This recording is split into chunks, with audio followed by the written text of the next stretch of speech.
Good morning. Welcome to the Unitarian Universalist Meetinghouse of Provincetown, where we affirm the inherent worth and dignity of every person and where we support each other in our spiritual search for truth and meaning. My name is Claire Willis, and I'm a member of the worship committee, and I'm serving as your worship host today. Welcome to those in the room, and welcome to those of you joining us live stream. This morning, we welcome back to our pulpit Betsy Simmons, who led a beautiful Taizé service last week.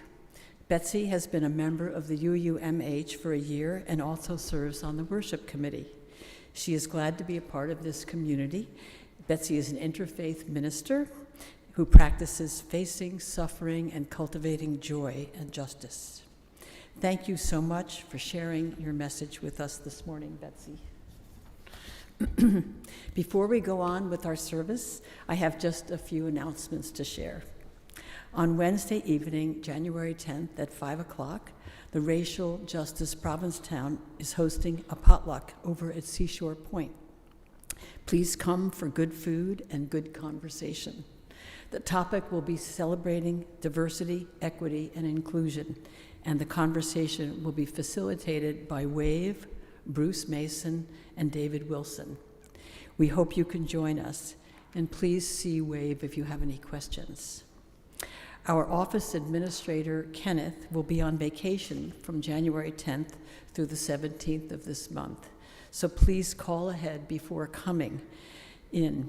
Rev Kate and volunteers will be covering the office with limited hours. Everybody is invited to our Tuesday evening Zoom coffee hour every week at 5 o'clock. This is a lovely hour midweek of connection where we talk about the question of the week and share our initial joys and sorrows. This link is sent out to our email list each week and remains the same each week.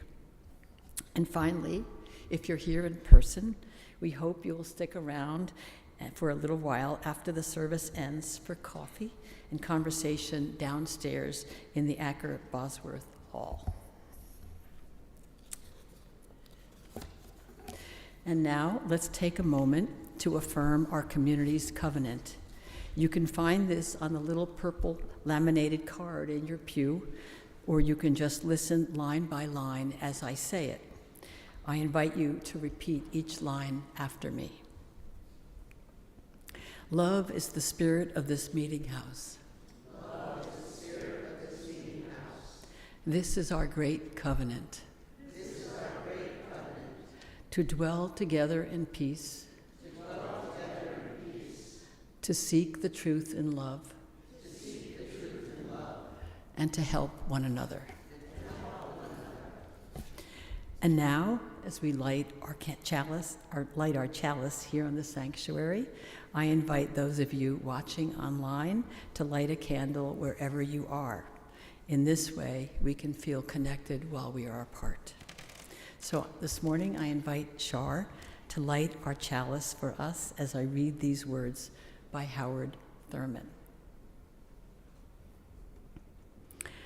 I will light candles, candles of joy despite all the sadness, candles of hope where despair weeps, candles of courage for fears ever present, candles of peace for tempest-tossed days, candles of grace to ease heavy burdens, candles of love to inspire all my living, candles that burn all year long.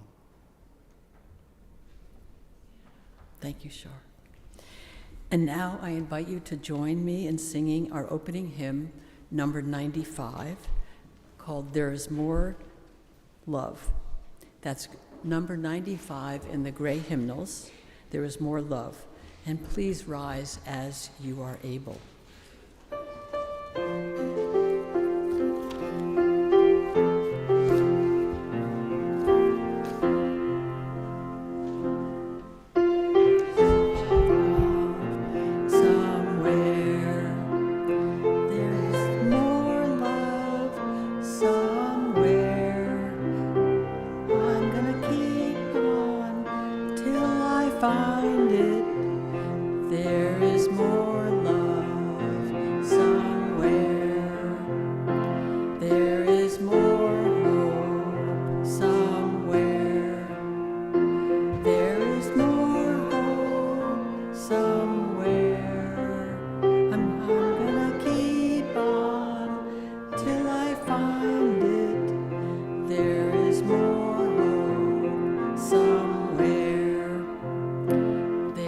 is more peace somewhere.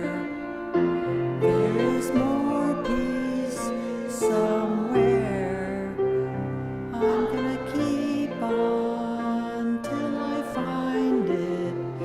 There is more peace somewhere. There is more joy somewhere. There is more joy somewhere. I'm gonna keep on till I find it. There is more joy somewhere.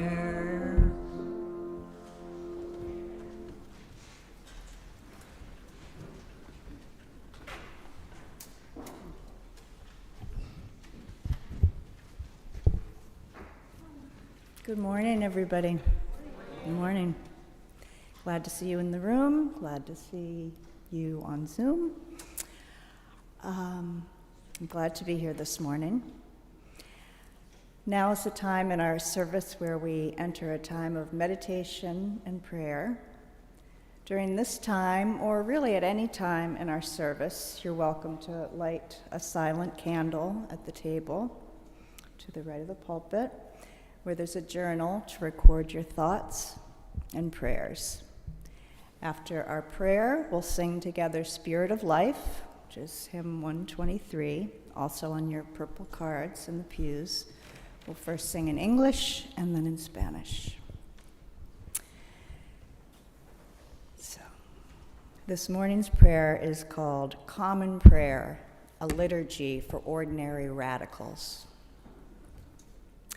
Peacemaking doesn't mean passivity. It is the act of interrupting injustice without mirroring injustice.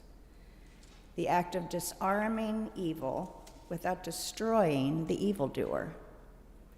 The act of finding a third way that is neither fight nor flight, but the careful, arduous pursuit of reconciliation and justice.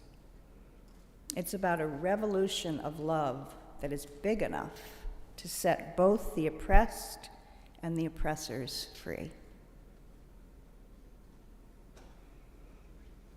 We'll just take a moment of silence to contemplate that prayer.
Now is the time in our service where we take a collection for the ongoing support of this meeting house and our shared ministry.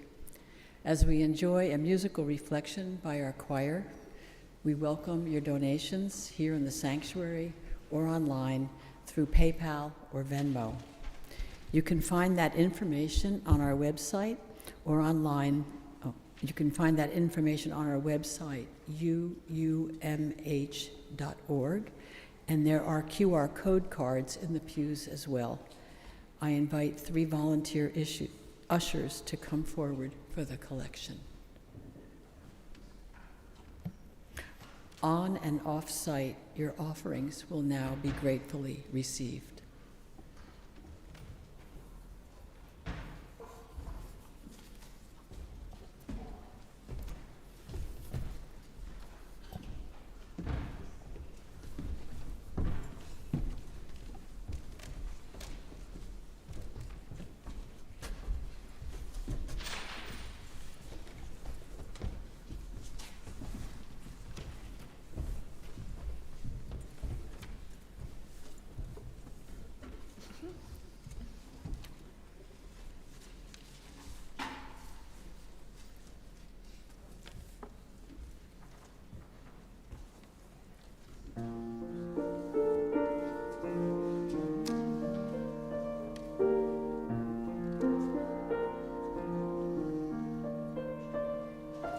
In this very room, there's quite enough love for one like me. And in this very room, there's quite enough joy for one like me. And there's quite enough hope and quite enough power to chase away any gloom. For a spirit, our spirit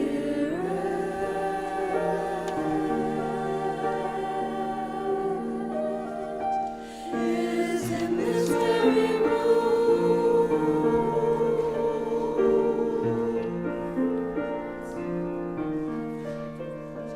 And in this very room, there's quite enough love for all of us. And in this very room, there's quite enough joy for all of us.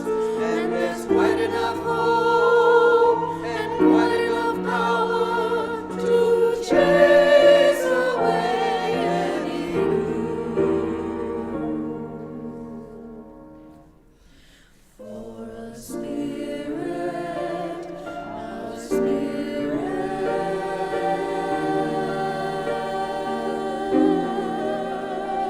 is in this very room.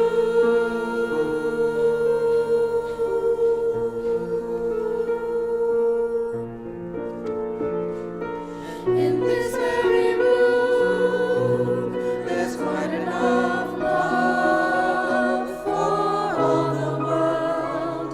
And in this very room, there's quite enough joy for all the world. And there's quite enough hope and quite enough power to chase away any gloom. For a spirit, our spirit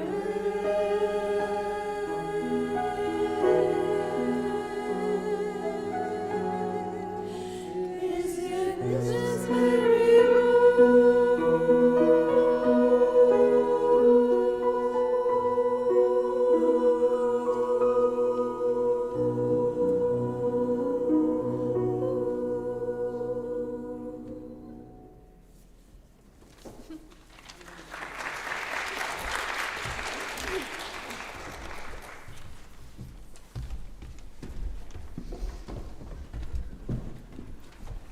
Thank you, choir. Beautiful. Thank you, Mary. Brenda.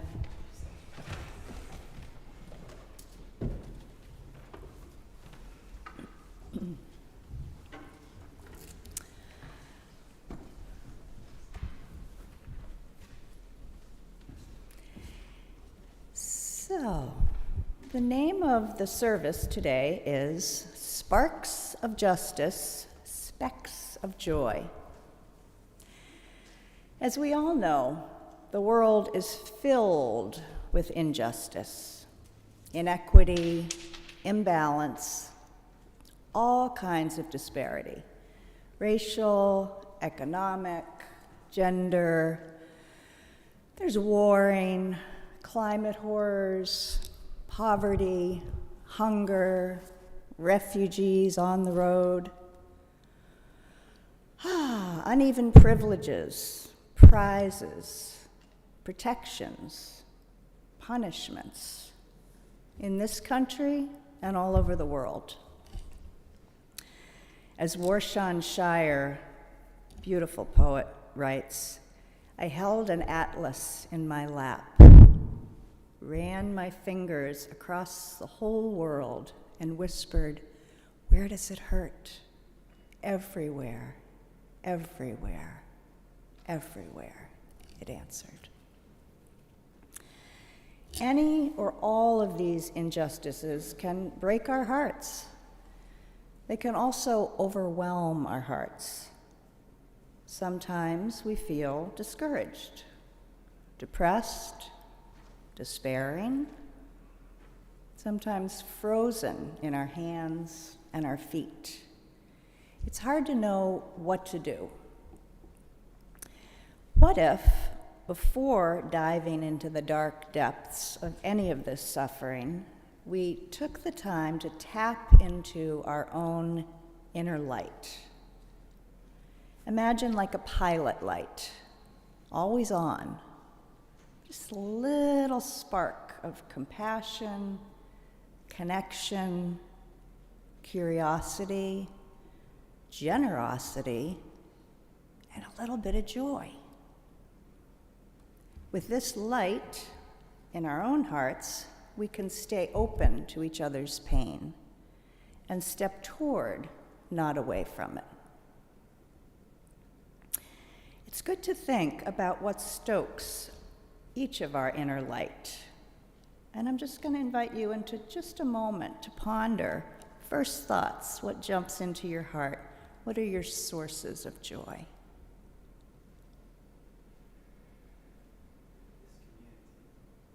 You can call them out. Thank you. This community. Love. Nature. Music. Walking my dog. I can't hear all of them, but loud. Yeah. Thank you. So good self-assessment for all of us. And it changes. For me, right now, silence, my 1-year-old granddaughter, Mother Nature, moving and breathing, and singing. So, inner light, paying attention to the darkness. So these are big words, joy and justice. Joy, I'm talking about as gladness or glee, or a gentler kind of joy of contentment, gratitude. Sparks of justice as small as do the next kind thing where you live, as big as radical, peaceful revolution. Specks of joy as small as appreciation, as big as awe. As we discover what most hurts and heals our hearts, what calls our attention, what calls our action, we create a rippling energy of change. And I think many of us can feel that. Even though it's a really hard time in the world, we all feel this little connections of relief, resolution, potential. I imagine a circle or a wheel. So just imagine this. I need joy to give me energy to face suffering. Any way I can contribute to healing suffering gives me joy and binds me to humanity. I and we all hold the dark and the light together. One doesn't cancel each other out. They're both alive. We can contribute in any way we can. We listen, we create, we pray, we meditate, we mediate, we donate, we vigil, protest, or just try to balance things out in any way we can. We give our love, our time, our voice, our vote, and our alliance. As poet John Rodell says, whenever I feel helpless in this overwhelming world, I become a helper. Oh, my love, on the days when it feels like I have no power, I serve others. You see, whenever I wash the world's feet, my hands immediately stop shaking.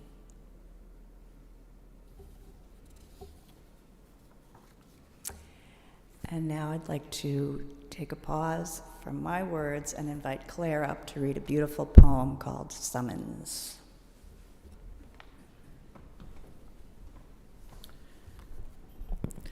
This poem called Summons is by Aurora Levins Morales. Last night, I dreamed 10,000 grandmothers from the 1,200 corners of the earth walked out into the gap, one breath deep between the bullet and the flesh, between the bomb and the family. They told me we cannot wait for governments.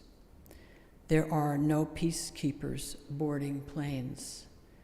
There are no leaders who dare to say every life is precious, so it will have to be us. They said we will cup our hands around each heart. We will sing the earth's song, the song of water, a song so beautiful that vengeance will turn to weeping. The mourners will embrace and grief replace every impulse toward harm. 10,000 is not enough, they said, so we have sent this dream like a flock of doves into the sleep of the world. Wake up, put on your shoes. You who are reading this, I am bringing bandages and a bag of scented guavas from my trees. I think I remember the tune, meet me at the corner, let's go.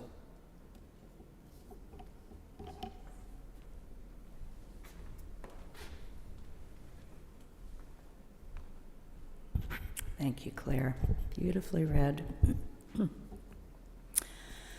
So, imagine that it's just us creating justice. We're more than spectators to the pain of the world. We're active participants. Ponder this. We pay attention to people who suffer a similar dread, pain, or fear that we do, and we want to spare them suffering.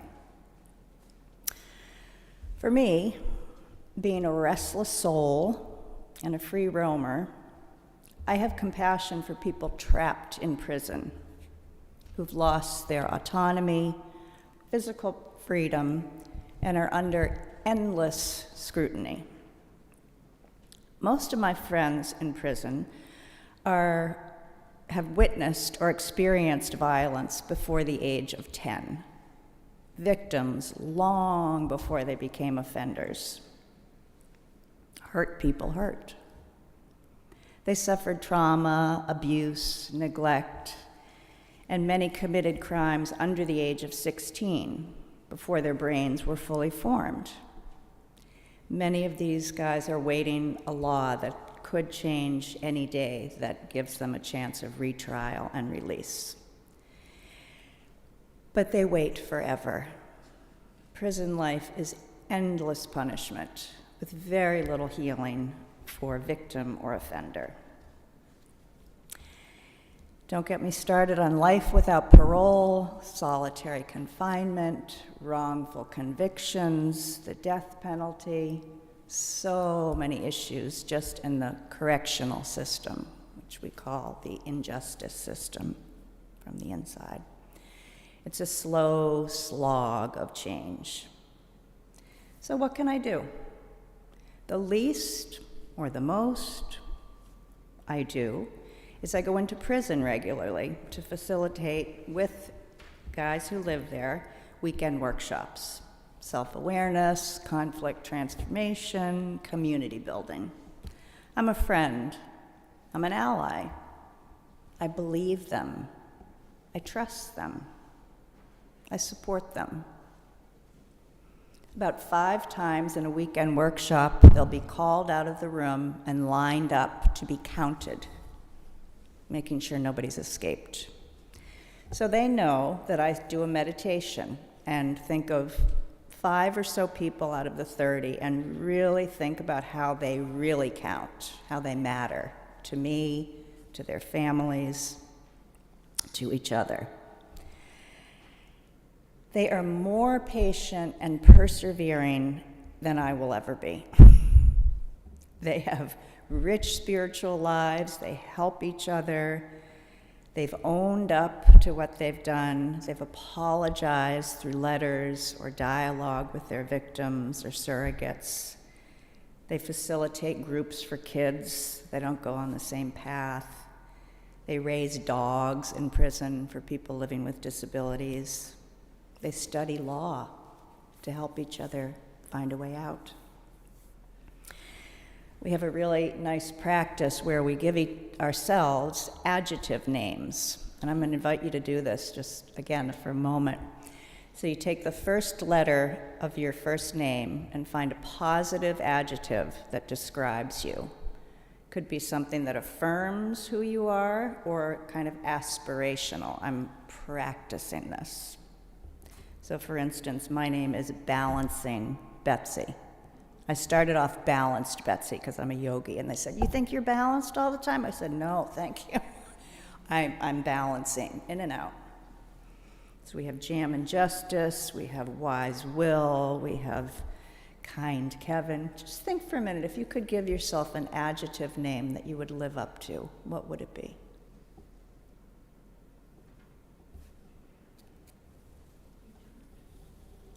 We'll share those later.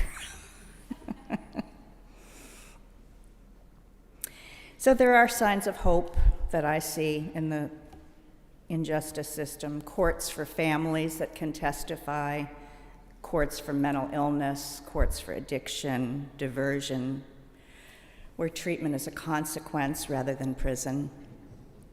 There's compassionate release now for people who are dying in prison to be released to their families. There's a lot of restorative justice practices, nonviolent training for officers, open houses for government leaders to come into prison for a day to hear people's stories. San Quentin in California, one of the hugest prisons in the country, is being transformed into a rehabilitation center. So the correctional officers who are trained as military and police officers are going to be replaced by mental health professionals, healers. So there is hope.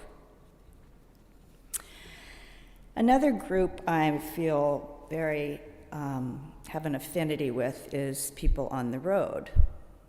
Growing up, I moved many, many, many times. And as an adult traveler and roamer, I always move by choice. But I have tremendous compassion for the 1 in 6 people in the world who are not at home because they had to leave, fleeing war, natural disaster, persecution, seeking safety and sanity somewhere. I acknowledge the unearned privilege I have of my skin color, of relative economic wealth, of safety, and I hope to use these benefits to benefit others. So one of the few little things I can do is I donate to UNICEF. They're in my will. I fund World Kitchen, which many of us know, and Capacitar, which does psychosocial healing workshops around the world. I'd like to read a short poem by Warshawn Shire. It's an excerpt. I want to go home, but home is the mouth of a shark. Home is the barrel of a gun, and no one would leave home unless home chased you to the shore. No one leaves home until home is a sweaty voice in your ear saying, leave, run away from me now. I don't know what I've become, but I know that anywhere is safer than here.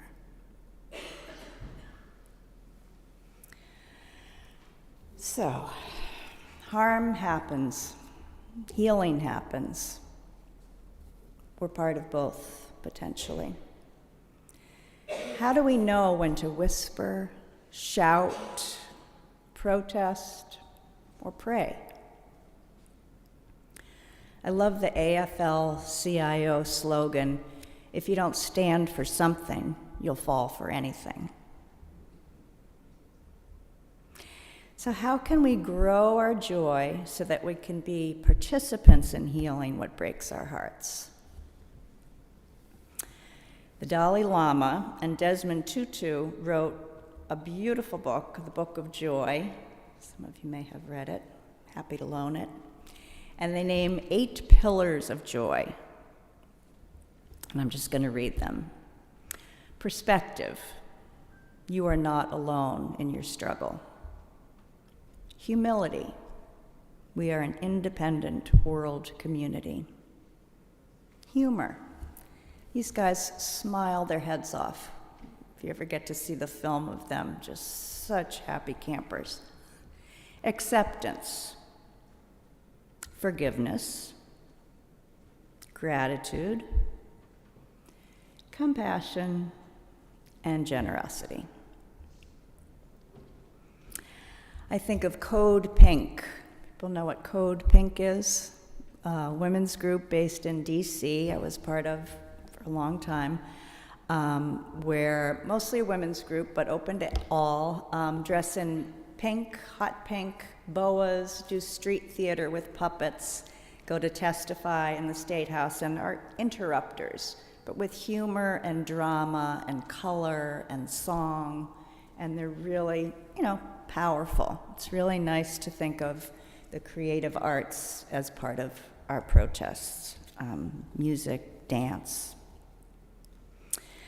So, some learning I've had in seeking justice, and I invite you to just listen in and see what might help you in your justice seeking and creating.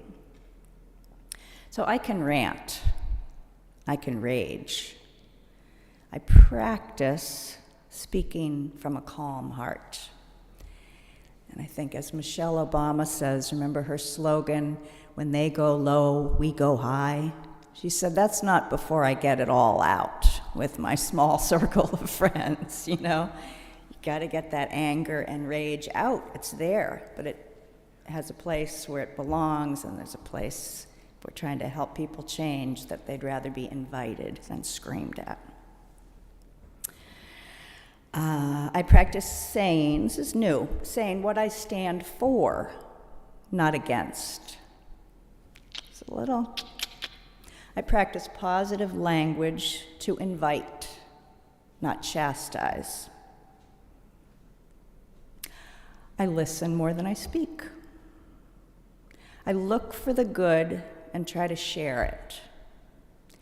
And I notice others who are doing the work of stepping up. I try to refrain from the blame game and explore the nuances of conflict, the context, conditions, any common ground that might be there. In most conflicts, no one person or group is solely or wholly to blame. We can redeem ourselves, give each other second chances, and coexist in a new way. I really recommend Monica Guzman's book called I Never Thought of It That Way, which is really practical tips on building our skills of language and action to step across any aisle, whether it's politics, faith, race, class. Really good book. Few more. Learning to apologize, which means being really specific. I made this mistake. I acknowledge how I hurt you. Try not to do it next time. And may I offer this back to you? May I pay it back or pay it forward? It's a really nice practice I learned in prison, that when we feel hurt or when we witness somebody getting hurt, we say, ouch, out loud. When we acknowledge we have hurt someone, we say, oops, out loud. I hurt you, I didn't mean to, can I take two? Imagine that tiny little thing, and it's daring. You're interrupting something by saying ouch or oops, but it's something. Speck. Learn to forgive. Has anyone heard of the Hawaiian practice called Ho'oponopono? Learned it in Hawaii. And it's basically 4 lines, and I learned it to speak to myself first, and then just speak it. You don't even have to know where it's being delivered, and I'm going to invite you to try this. So I'll say it, and you say it to yourself. Ho'oponopono. I'm sorry. Forgive me. Thank you. I love you. I've done this in a mirror because sometimes I'm forgiving myself. I've done it. Practice that will eventually come to other people, but it's a really beautiful practice.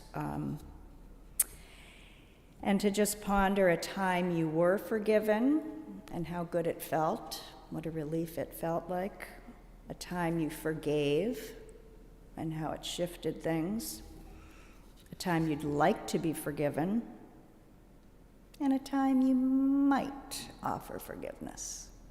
It'd take a long time to get there. One more book to share. Again, Desmond Tutu and his daughter wrote a beautiful book called The Book of Forgiving. And their advice for real forgiveness is for someone to be able to tell their story, have their anguish witnessed, ask for or grant forgiveness, renew or release the relationship, pay it back or forward. They talk about in Rwanda, after the genocide, of neighbors on neighbors. People kept living together in the same home. This was their home. So they had this incredible restorative justice reality happen that the victims set the terms for help.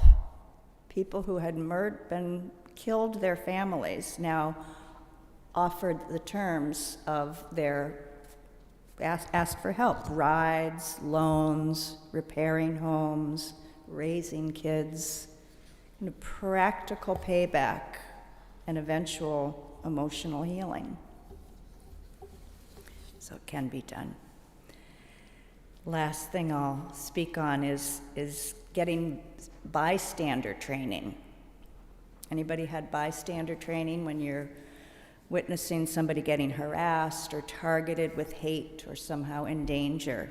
We learn how to distract, create a distraction to de-escalate, create safe space around people, delegate, get help if you feel you don't want to go it alone. You should never go it alone. Document, take a photo, take notes, ask permission before you post the conflict. most important, really, debrief. Sit with somebody after they've had that experience. Let them cry, let them speak, let them rest, help them get it back together. So,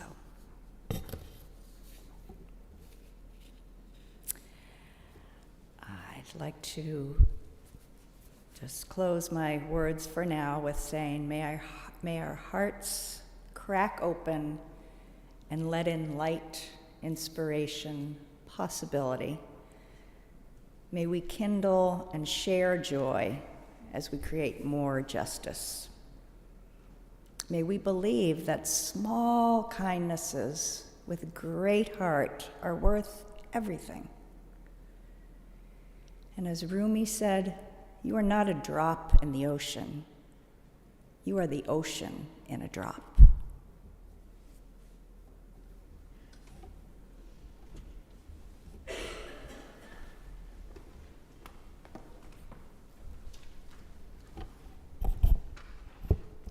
It has become our practice to pose a question based on the theme of the service each week. It can be a topic of sharing at coffee hour today or with friends during the week. If you'd like to delve deeper into this question, we invite you to join us at our Zoom coffee hour on Tuesday evening at 5 o'clock. Please contact the office if you need that link. Our question this week, based on Betsy's reflection: where do you feel specks of joy? Where do you feel sparks of justice? Where do you feel specks of joy? Where do you feel sparks of justice?